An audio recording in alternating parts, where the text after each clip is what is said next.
Welcome to today's episode of the Be Sure podcast. Living with epilepsy involves challenges beyond seizures, including stigma and emotional impact. However, with the right treatment and adjustments, many people with epilepsy can lead active lives. To help us better understand this, we are fortunate to have a renowned consultant neurologist with extensive experience in treating epilepsy. Welcome, Doctor. Yeah, hi, thank you for having me on this webcast. And this is a very important topic, epilepsy as such. People have to understand what it is and what to do when something is happening with their loved ones and near and dear ones. Let's start with the basics. What exactly is a seizure and how does it affect the brain? So a seizure, basically, brain is a complex organ, right? It has a lot of neural connections and a lot of current is going on and about in the brain. And seizure is when there is an abnormal current which is flowing in the brain, and that abnormal spurt of current overtakes the whole brain and then causes seizure activity, which is seen as abnormal movement of your hands and legs and face turning and eye rolling, and all those symptoms happen because of that seizure. What is epilepsy? Epilepsy is a syndrome, basically a condition where you are having multiple episodes of such seizures over and it could be, seizure is when it is the first episode of seizure, then we call it seizure. If it is happening repeatedly or you have a reason for it or something like that is there, where there is an identifiable cause for your seizure, then it.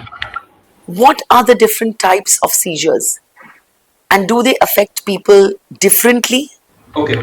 So yeah, different type of seizures are there. But basically, it could be what do you call it? A generalized seizure where the whole body is kind of affected and you lose consciousness also for a moment, and the activity affects all the parts of the body, as in legs and hands and arms and shoulder and eyes and everything.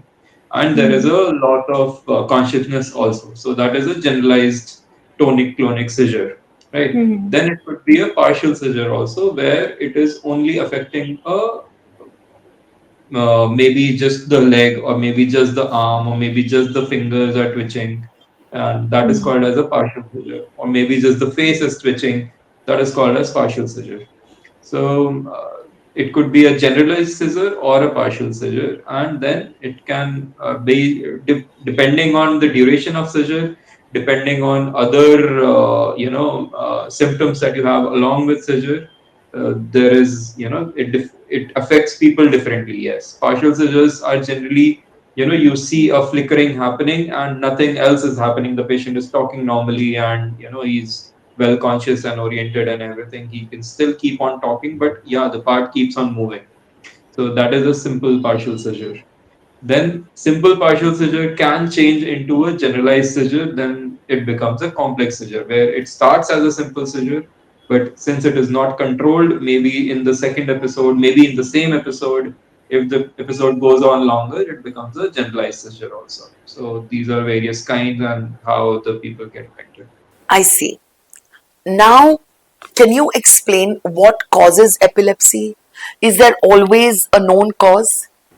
Sadly, there is not always a known cause. People have different reasons for having seizures, starting from, basically brain is getting affected. So it can be affected by a tumor, it can be affected by a bleeding, it can be affected by some abnormal growth, some underlying developmental problem also, some, the in children we see the children come with uh, not fully developed brains also, so that area of brain is kind of damaged. Maybe during birth it gets damaged. Children who do not cry immediately after birth, they have brain damage and they might have seizures also. So there are different reasons for seizure to happen, and different reasons for these epileptic syndromes.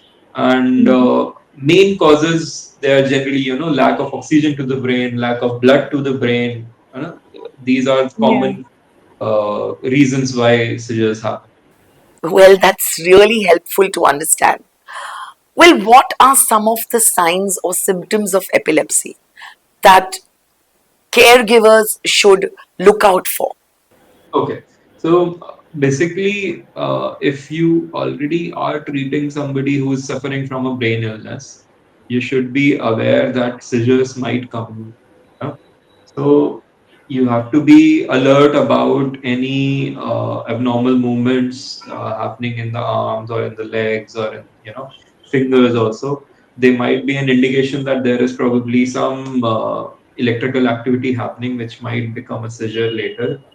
Then you have to be sure that the patient is well oxygenated, the patient is breathing properly, and the glucose levels are okay. These are certain conditions which can be which are avoidable, right? So lack Mm. of oxygen, lack of sugar, lack of blood flow to the brain, these are the things. BP maintenance mainly. So these things would ensure that we are not giving brain any more reasons to have a seizure. The brain can have a seizure because of the infection, because of the tumor itself, or because of the bleeding itself, or Mm. because there's a fundamental developmental problem also. So if a caregiver is uh, treating a patient suffering from brain illness who has not had any seizure, then also they should be aware that seizure might happen if these things are not taken care of, and seizure should be avoided. So these conditions should be you know these circumstances, these situations should be Mm. avoided so that seizure, we can prevent a seizure before happening also. Now, let's talk about something that many people with epilepsy face: stigma. Can you tell us why epilepsy is often misunderstood? Yeah, definitely. Because see, it is not very, good sight as in to have where the patient is, suffering and moving and shivering all the time, and so that becomes a little problematic to manage. That is a little problematic to handle, and people are very, very, very scared about what is happening. Oh, ye kya ho gaya types. Mm. So that causes a lot of problem. But yes, they should not feel, all hope is not lost. They should Yeah. not feel like that, because this is something very momentary also, as in it might happen and then get better by itself. With Mm. medications, we can then start medications which will keep it, keep the threshold down and keep threshold up, and then the resistance to seizures develops, and people are very, very well controlled on medications. They should not be worried. Yes, if you are suffering from something which can lead to seizure, you are on medication also, but then we tell our patients, okay, you are not safe for certain kind of jobs. You should not be working with heavy machinery. You should not be working as a pilot or a driver, in case you are not very sure of your medications, you're not very compliant with your medications. So Mm. the seizure might reappear again. And so there is that apprehension, yes, but there should not be any stigma. This is completely treatable, and this needs to be treated, because if not controlled, then it might lead to further more problems.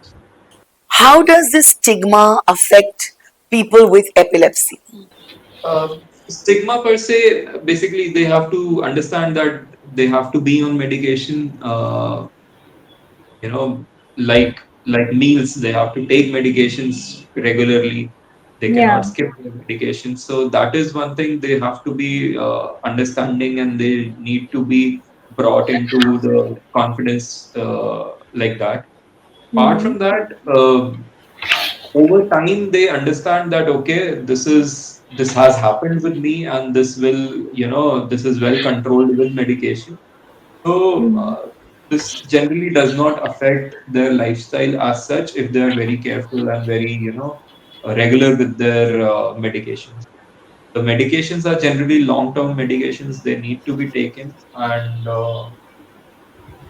that has to be taken care of by the attendants and the caregivers. That the medication should be on time so that the episode does not happen. Because once that episode happens, you know, at times you lose control over your body. You might pass urine, you might pass, you might fall down on the road itself. So that becomes very important to keep it under control. Absolutely. Now let's move on to managing epilepsy. What are the common triggers for seizures that patients and caregivers should be aware of? So there are no specific triggers as such for patients. It is actually not a generalized sort of a trigger. Patients should be be they should know that this can get triggered by sudden stimuli. So bright light, or in camera flashes also trigger epilepsy in some patients, but then for every patient is different. So loud sounds or bright lights or headaches, or which trigger might be different for everybody. Lack of sleep, and some stress also can cause some sort of a seizure in patients. So uh, that is very patient specific. If they can find a trigger which is affecting them, then very well, and they have to take all measures to avoid that trigger. Sadly, in most of the patients, we don't know what triggers it. So, in case we find any triggers, then definitely we have to be certain that we are treating it and we are avoiding that trigger at all times. It could be sound, it could be light, it could be smell also that can trigger, some abnormal current. That's a great tip, doctor. What other lifestyle adjustments can help someone manage epilepsy? As I already said, they have to be in a safe sort of a environment, in the sense that they need to tell their caregivers, they need to tell their people they are living with, people they are working with. They have to be aware that okay, this is my problem, and I might, have a seizure, and in case something happens, this is a list of things that you need to do. This is a way to handle my seizure if in case I'm not able to handle it.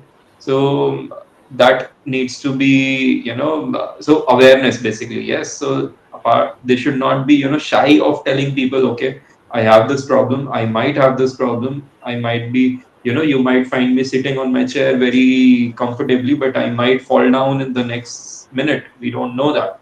So the people surrounding them, they should be, aware of such complications and such conditions basically. And apart from that, major lifestyle modifications would mean that they should keep a healthy sort of a diet. They should keep a regular exercise in their daily routine. They should follow a regular sort of a fixed pattern of sleep and waking up, and timetable of sorts, so that there is not a lot of interruption in the brain schedule. And all those things help in better controlling. So in case you have epilepsy, you should avoid doing jobs which are shift based, or your shifts might change. किसी दिन की shift, किसी दिन रात की shift, that interferes a lot with your brain physiology. So those things should be avoided. And as I said, they should avoid being in charge of very high stressful situations. Stuff like, they should not, in case you have epilepsy, you should not apply for drivers, you should not become a driver, or you should not become a pilot, stuff like that. So these are certain modifications that you need to do in case you have epilepsy. And obviously, telling people more about it, telling people who care for you about it, that helps. So, in case your friends and family know about it, then they will be able to manage it better. Thank you so much, doctor. To wrap up, could you share some safety tips to help prevent injuries during seizures? Yeah, sure. So whenever you see a person having a seizure, you should be aware that what you should do to help that person. So in case they were standing and they start moving, then you can make sure that they are lying down, or if they're sitting also make sure that they are lying down on ground. Make sure you can help them breathe properly. Don't crowd around the patient. Just leave some air, switch on the fan so that some fresh air goes in, and the patient is able to breathe properly. We've all heard of giving some desi sort of a solution कि भाई people bring ki जूता सुंघा देते हैं, people bring ki मोजा सुंघा देते हैं, ये सब these are all unfound sort of practices. They should not be done. We should make sure that the patient is lying comfortably on the side, preferably, so that if something is collecting in the mouth, or if there's a tongue bite, or there's some blood in the mouth, or some saliva pooling in the mouth, that all can come out of the mouth also. And just make sure that the patient is breathing. Generally, the episodes get better within 15, 20, 30 seconds. And and in case you are already on medications, what we tell our patients who are not adequately controlled, we tell them ki, okay, you can start having you can keep some spray with you, some medication spray with you, which can be given to you just at the time of seizure if it is not stopping within some seconds. So these are some precautions that can be done. And basically being prepared mentally about something like that helps you when that happens. So yeah, prevention of seizures per se, prevention of injuries during seizures, that is all important part of managing the epilepsy as such. Thank you so much, Doctor. This has been incredibly informative and helpful. We hope today's discussion helps listeners better understand epilepsy and how to support themselves or their loved ones, of course. Any final thoughts? Yeah, we should not take it lightly. It is a this can be an indication of a serious problem underlying in your brain. So, in case somebody is having epilepsy, we should make sure that they see their neurophysician, neurosurgeon, and maybe get evaluated thoroughly for all the possible causes of epilepsy. So, in case all goes well, these are very well treatable and very well manageable conditions. Definitely not a good site to have, but then yes, if that is there, then that might be an alarm for people to get more involved and get more active about finding out the cause of it. So yeah, that helps. Thank you, Doctor. And thank you to our listeners. Until next time, take care and stay informed.